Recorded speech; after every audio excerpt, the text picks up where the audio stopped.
반갑습니다. 석소장입니다. 자, 오늘은 모처럼 입결 정리 콘텐츠와 통계 중심의 콘텐츠에서 벗어나서 오롯이 자기소개서를 위한, 그 중에서도 특히 지원 동기 등을 묻는 3번 문항이 없는 대학의 자기소개서 1번 문항을 작성하는 방법에 대한 콘텐츠를 제작을 해보았습니다. 2022학년도 자기소개서 1번 문항의 경우 오늘 콘텐츠의 핵심 주제이기도 하지만 위에 화면에서 보이고 있는 2022학년도 합격 자기소개서 작성 방법 1편 콘텐츠에서도 굉장히 도움이 될 만한 이야기들을 많이 적어놓은 만큼 학생과 학부모님들께서는 오늘의 컨텐츠를 살펴보시기 전후로 해당 컨텐츠 역시 세세하게 살펴보시는 것을 석소장이 꼭 추천을 드리도록 하겠습니다. 그럼 바로 시작을 해보도록 하겠습니다. 자, 이전에 컨텐츠에서도 말씀을 드렸던 부분이지만 이 새로운 1번 문항의 정체성을 간단하게 요약을 해보자면 예전 버전의 자기소개서의 1번, 2번, 4번 문항의 정체성이 모두 합쳐져 있는 문항이라고 말씀을 드릴 수가 있습니다. 문항의 조건을 기준으로 말씀을 드리자면 자신의 진로와 관련하여는 예전 버전의 4번 문항의 진로 관련 노력을, 본인에게 의미 있는 학습 경험은 예전 버전의 1번 문항의 핵심 경험을, 마지막으로 교내 활동을 중심으로는 예전 버전의 2번 문항의 요구 조건을 의미한다고 할 수가 있기 때문에 그렇습니다. 그렇기 때문에 이 새로운 버전의 자기소개서의 1번 문항의 핵심은 바로 목적의식이라고도 할 수가 있는데 2021학년도까지의 자기소개서가 1번, 2번, 4번 문항의 많은 글자 수 대략 3,500자를 통해서 없는 목적의식도 어찌저찌 꾸역꾸역 깨매서 만들어낼 수 있었던 자기소개서 포맷이라면 2022학년도 자기소개서부터는 훨씬 적어진 글자 수인 1500자라는 범위 내에서 무조건 승부를 보아야 하기 때문에 그렇습니다. 물론 그나마 800자의 여유 글자가 있는 3번 문항이 있는 대학교의 자기소개서라면 좀 더 다변적으로 자기소개서를 구성을 할 수가 있겠지만 3번 문항이 없는 대학교의 새로운 1번 문항 포맷이라면 글자 수가 너무 적어진 바람에 이전의 방식과 마찬가지로 얼기설기 꾸역꾸역 밀어붙이는 것이 불가능할 가능성이 높다라는 핵심을 여러분들께서는 가장 먼저 명심을 해주셔야만 합니다. 조금 더 현실적으로 표현을 해보자면 정확한 목표 없이 막연하게 이 전공은 입결이 낮으니까 한번 찔러보는 방식으로 지원해보는 경우, 아니면 1학년부터 3학년까지의 활동 흐름이 하나도 연결되지 않는 상황인데 지원 전공에 대한 지원 당위성 혹은 주관에 대한 가닥이 조금이라도 잡히지 않는 경우에는 분량이 줄어든 새로운 버전의 자기소개서가 오히려 잡아먹는 시간은 어마어마하게 늘어날 가능성이 높다는 의미이기도 하고요. 아무튼 새로운 1번 문항의 정체성에 대한 간략한 분석은 여기까지로 하고, 지금부터는 본격적으로 3번 문항이 없는 대학교 자기소개서의 새로운 1번 문항의 작성 방법을 두 가지 유형으로 구분을 해서 말씀을 드리고자 합니다. 해당 유형 구분 기준과 작성 방법은 이미 생활기록부가 마감된 여러 N수생들의 2022학년도 자기소개서를 구상하고 첨삭해보며 석소장이 느낀 고찰점들을 중심으로 구성을 한 것이고요. 석소장이 매년 자기소개서 관련 콘텐츠에서 말씀을 드렸듯이 언제나 석소장이 말씀드리는 방법이 절대적인 것은 아니니까 학생과 학부모님들께서는 해당 요소를 잘 참고해 주시길 바랍니다. 자, 그러면 지금부터 본격적으로 시작을 할 건데, 이 새로운 1번 문항의 구성 방법에 대해서 본론부터 바로 말씀을 드리자면 석소장은 해당 문항의 자기소개서 작성 방법이 크게 두 가지로 나눠진다고 말씀을 드리고 싶습니다. 첫 번째 방법은 전체 분량의 20에서 30% 정도를 학문에 대한 주관, 그리고 40에서 60%를 학습 경험 혹은 활동에 대한 내용, 그리고 20에서 30% 정도를 지원 당위성에 할애하는 방식이고요. 두 번째 방법은 전체 분량의 70%를 학습 경험이나 활동에 대한 내용, 그리고 나머지 30%를 선발 당위성에 할애하는 방식인데, 구분 기준은 지원 당위성이 생활기록부에 나타나 있는지의 여부라고 할 수가 있습니다. 해당 방법에 대해서는 지금부터 보다 자세하게 말씀을 드리도록 하겠습니다. 우선은 첫 번째로 학문에 대한 주관과 학습 경험 혹은 활동 내용, 그리고 지원 당위성을 모두 조합을 해서 활용하는 방법입니다. 해당 방법은 지원 당위성이 생활기록부에 명확히 나타나 있지 않은 학생, 즉 생활기록부에 해당 학문 분야에 대해서 어느 정도의 관심사는 드러나 있지만 실질적으로 무엇이 궁금한지 혹은 어떤 목표를 갖고 해당 전공에 지원하고자 하는지가 명확히 보이지 않는 학생에게 추천드리는 방식이라고 할 수가 있습니다. 일반적으로 대부분의 중위권에서 하위권 학생들이 적용할 수 있는 방법이 아닐까 싶으니까 해당하는 학생들은 잘 참고해 주시길 바라고요. 이 첫 번째 방법에서 주관, 경험 혹은 내용, 그리고 지원 당위성을 모두 활용해야 하는 논리는 세 단계로 구분이 됩니다. 가장 먼저 생활기록부 곳곳에 A 전공에 대한 추상적인 목적성은 보이지만 이 학생이 우리 전공 아니면 우리 대학교에 와서 정확히 뭘 하겠다는 거지가 보이지 않는 상황이기 때문에 해당 학문 분야에서 발생한 최신 문제의식 아니면 문제 상황, 혹은 해당 학문 분야가 현대사회에 필요한 이유, 마지막으로 해당 학문 분야가 나에게 미친 영향력 등 지원 전공에 대한 지원자 개인의 온전한 생각을 먼저 넣는 것입니다. 이 주관이라는 개념이 얼마나 원대한지 혹은 얼마나 지엽적인지, 그리고 혹은 맞고 틀리는지는 그렇게 중요한 문제가 아닌데, 대부분 막연하게 전공에 대한 관심만 갖고 지원한 다른 지원자들과 달리 나는 옳든 그르든 이 전공에 대해서 이 정도까지 알고 있고 이 정도까지 생각을 해보았다는 점을 강조하는 것이 핵심입니다. 1단계 논리에 대해서 좀 더 여러분들이 이해하기 쉽게 보완 설명을 드리자면, 나는 단순히 A전공에 관심 있는 것을 넘어서 이러한 부분들에 대해서 좀 더 깊은 관심이 있다, 혹은 현대사회의 흐름을 고려를 해봤을 때 A전공은 좀 더 이런 부분에 대해서 심화적인 연구가 필요하다, 혹은 고교 시절 특정 사건을 계기로 A전공이 내게 있어 엄청난 영향력을 발휘한 경험이 있다의 흐름으로 서론을 여는 것이라고 할 수가 있습니다. 물론 몇몇 학생과 학부님들께서는 스스로의 잘난 포인트만 들어가도 모자란 자기소개서에 괜히 글자 수만 낭비하는 것이 아닌가 하고 걱정을 하실 수도 있겠지만, 이 첫 번째 단계를 잘 작성을 한다면 여러분이 서론에서 던졌던 화두 혹은 문제의식에 입학사정관을 집중시킬 수 있음은 물론, 이후 입학사정관이 여러분의 나머지 자기소개서와 생활기록부를 살펴볼 때에 서론의 핵심 부분에 초점을 맞춰서 살펴보도록 만들 수 있다는 장점이 있습니다. 좀 더 간단하게 표현을 해보자면, 입학사정관의 초점을 은근슬쩍 조종할 수 있는 일종의 훅이 되는 동시에 A전공을 공부하고 싶어서 A전공 지원했다 플러스 학습 경험과 활동 내용만으로 떡칠을 해놓는 일반적인 지원자들과는 다른 무게감 있는 자기소개서가 시작된다는 의미니까 여러분들께서는 잘 참고해 주시길 바라고요. 그 다음에 2단계 논리는 여러분이 서론에서 이야기한 주관에 대한 실질적인 노력 경험을 적어 넣는 것입니다. 2단계 논리에서 언급할 노력 경험의 정체성이 동아리 활동이든 학습 경험이든 혹은 대회 준비 내용이든 아무런 상관이 없다는 점이 핵심인데요. 여러분께서는 서론에서 언급한 문제의식의 해결을 위해서 노력했다는 것을 증명할 수 있는지의 여부, 혹은 서론에서 언급한 심화 연구 필요 분야가 요구하는 역량을 증명할 수 있는지의 여부, 마지막으로 서론에서 언급한 해당 전공이 여러분에게 미친 영향력을 긍정적으로 증폭 혹은 성장시킬 수 있는지의 여부만 따지시면 됩니다. 추가적으로 2022학년도 합격 자기소개서 작성 방법 1편에서 말씀드렸다시피 교내 활동과 학습 경험을 균등하게 50대 50으로 적으실 필요는 없으니까 여러분들께서는 잘 참고해 주시길 바라고요. 석 소장이 이 2단계 논리에 기입할 활동에 대한 기준을 이것저것 따지지 않고 저러한 간단한 방식으로 잡은 이유는 명확합니다. 왜냐하면 자기소개서는 결국 여러분 스스로가 여러분의 지원 당위성을 합격 당위성으로 연결을 시켜야 하는 일종의 상품 소개서이기 때문에 그런데, 입학사정관과 대학은 여러분들이 세상 모든 곳에서 발생하는 문제를 모두 해결할 수 있는 인재이기를 바라지 않는다는 점이 중요합니다. 그것보다 더 중요한 점은 적어도 여러분이 해결할 수 있는 혹은 여러분이 해결해야만 하는 문제라고 언급한 부분을, 즉 여러분이 서론에서 언급한 1단계 논리의 핵심을 위해서 얼마나 그리고 어느 정도까지 노력해 보았는지라고 할 수가 있습니다. 학생과 학부님들께서는 활동의 정체성만을 고려하기보다는 여러분들이 언급하고자 하는 활동과 경험들이 서로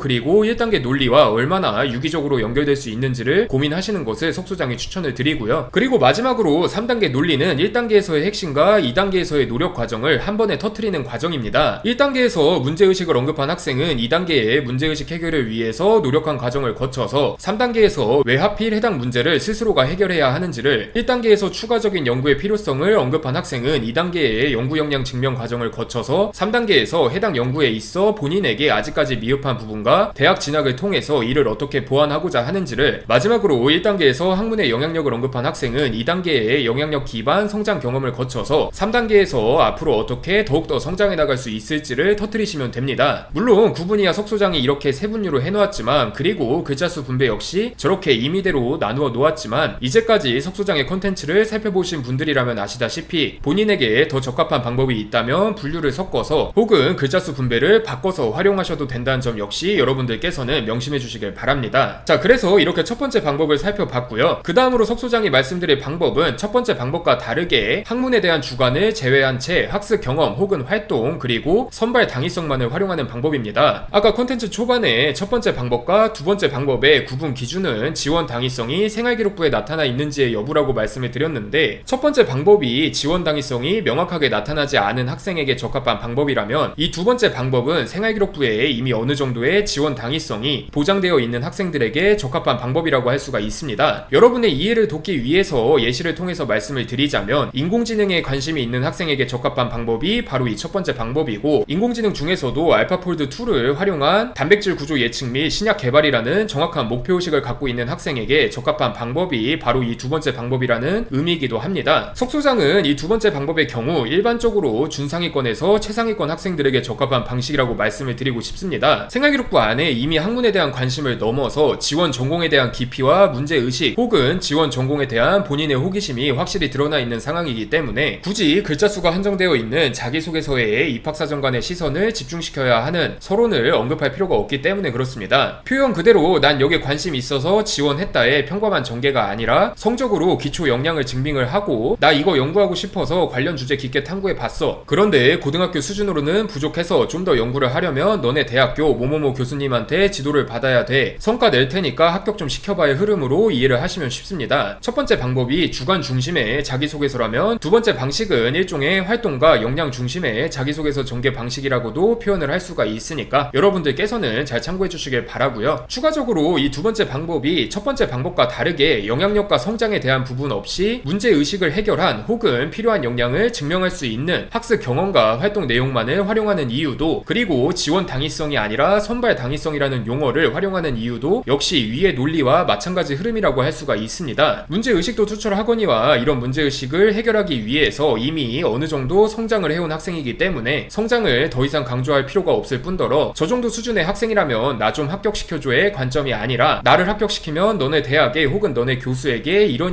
이익이 있어라는 설득의 관점으로 접근해야 하기 때문에 그렇습니다. 물론 당연한 이야기겠지만 이 두 번째 방법의 기초적인 대전제는 학업적 성취를 증명할 수 있는 내신 성적이라는 점을 여러분들께서는 꼭 기억을 해주시길 바랍니다. 자, 그래서 오늘은 이렇게 2022학년도 자기소개서 양식 중에서도 3번 문항이 없는 자기소개서 1번 문항을 작성하는 방법에 대해서 말씀을 드렸는데 2022학년도 자기소개서 양식이 변화되면서 많은 학생과 학부모님들께서 어려움을 겪고 계실 것이라 생각을 합니다. 그러나 학생과 학부모님들께서 꼭 명심을 해주셔야만 하는 것은 학생들을 포함한 입학사정관들까지 올해의 입시를 마주하는 모든 사람들 역시 여러분들과 마찬가지로 혼란스러움을 느끼고 있다는 점입니다. 이런 환경에서 합격하는 자기소개서란 남들의 흐름을 따라가는 자기소개서가 아니라 자신만의 주관과 철학 그리고 역량이 확실히 어필되는 자기소개서라는 점을 여러분들께서는 꼭 명심을 해주시길 바라면서 또 다음 컨텐츠로 찾아뵙도록 하겠습니다. 감사합니다.